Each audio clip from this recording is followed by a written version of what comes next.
stop it. I haven't even said anything yet. Actually, no, you can keep clapping if you want. Oh my God. Hi there. Oh, hello. It's me, Earth's mightiest Deadpool. Are you guys ready for story time? Well,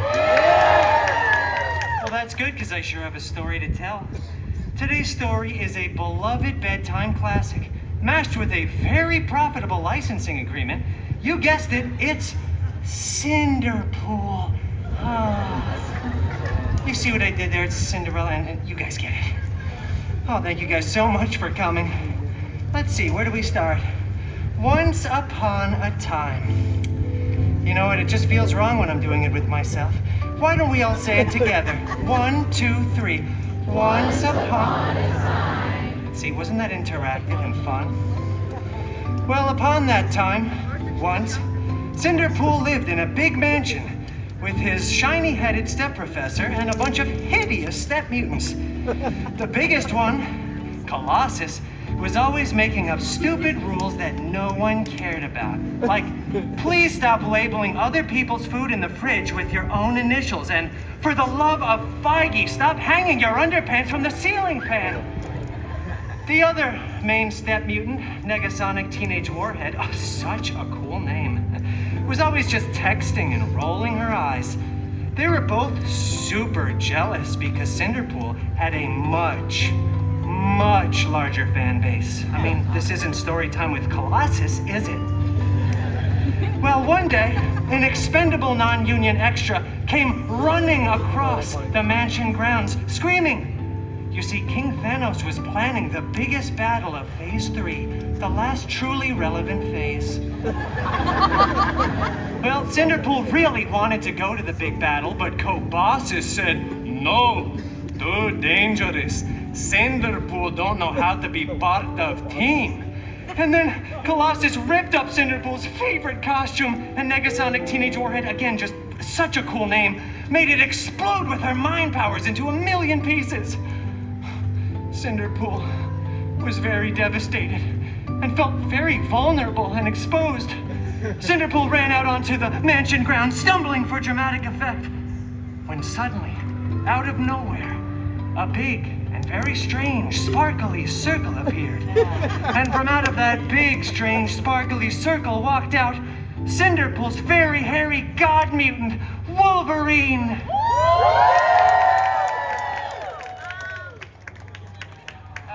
I said, out stepped Cinderpool's very hairy god-mutant, Wolverine! Okay, well, I guess Logie Bear couldn't make it in today. Well, that's fine. I'm used to doing it with myself anyway. Oh, very hairy god-mutant. I really want to go to the big battle, but my mean step-mutants vaporize my costume. Shut up, bub! Growled Wolverine, lovingly. But I really want to go to the big battle, and I don't have a costume. Go find yourself another costume, all right? Come on, stop bothering me. I'm out of here. I'm going to Pim's right now. Okay. After that very sage and very Australian advice, Cinderpool headed over to the wardrobe department to get a fresh, clean costume, and then headed over to the battle. Well, Cinderpool actually missed most of it because he stopped for chimichangas along the way. I mean, priorities, right? This guy gets it. But rest assured, when he got there, the Avengers were still winning, and Captain America just looked so handsome and so cool. Then, when the aliens were finally fleeing away, Cinderpool saw something on the steps of one of the spaceships. It was a single glove. Oh, it was so pretty. It was big and gold with beautiful jewels. I think there were 6 of them, not that that's really relevant information. Oh, it was so fancy. I wonder who this fits, thought Cinderpool to himself, before trying it on.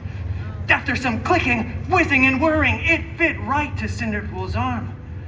All of a sudden, Iron Man came flying in out of left field, screaming, saying, "Hey, take that off. This is my sacrifice to make. I really don't want to be Iron Man until I'm 90. Okay? In fact, I would rather be doomed than play Iron Man again."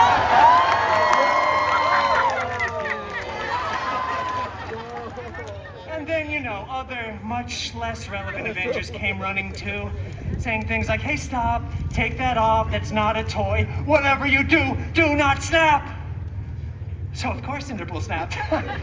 Cinderpool snapped a bunch, both physically and mentally. And then the weirdest thing happened. I don't know if it was related, but half the people kept disappearing and then reappearing and then disappearing again. So many people were crying. Tony said I love you like 3,000 times. It was pretty weird. But then eventually, everyone came back. But then the Avengers tackled Cinderpool to the ground, ripped off his new favorite glove, and then when they remade the movie, they CGI'd Tony's head onto Cinderpool's body, and it went on to become the most financially successful film in the Feige cinematic universe, the FCU, as I like to call it. But that's okay. I mean, everything honestly worked out for Cinderpool because Cinderpool went on to start his own, even more successful franchise, yeah. Yeah, that's right. You guys have seen a couple, huh? Yeah, pretty good.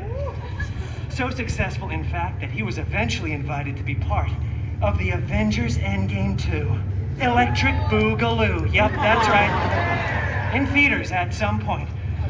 Well, that's the end. Game. Okay, that sounded really fake. You do a little more genuine laughter than that. I practiced that in the shower all morning. Okay, there you go. There's some genuine smiles. Okay, well, thank you all for coming to another illustrious story time with Deadpool.